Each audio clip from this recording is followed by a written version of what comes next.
তো আমি যাচ্ছি বানেশ্বরে, কিন্তু আমি গাড়ি চালাচ্ছি না, গাড়ি আমাকে চালিয়ে নিয়ে যাচ্ছে। কারণ এই যে এদিকে দেখছো এটা ঘুরছে না, তার কারণ এটাই যে আমাকে গাড়ি নিয়ে চালিয়ে নিয়ে যাচ্ছে, আমি চালাচ্ছি না কিন্তু।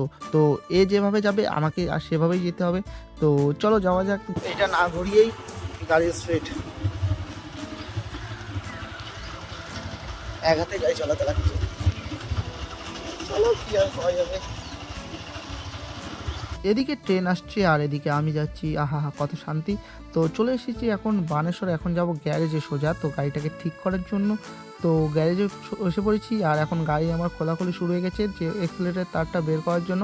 কারণ এই আমার গাড়িতে এক্সিলারেটর তারটা ভিতরে, অন্যান্য গাড়িতে আবার বাইরেও থাকে, কতগুলো কিছু কিছু গাড়িতে আবার ভিতরেও থাকে, তো আমারটা কিন্তু ভিতরে।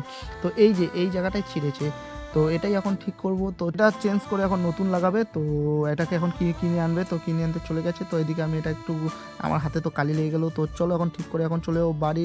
আর এদিকে গাড়ি তো পুরোপুরি খুলে একদম শেষ করে দিয়েছে। তো এখন আমি ঠিক করে বাইরেই, আর তোমরা চ্যানেলকে সাবস্ক্রাইব করো।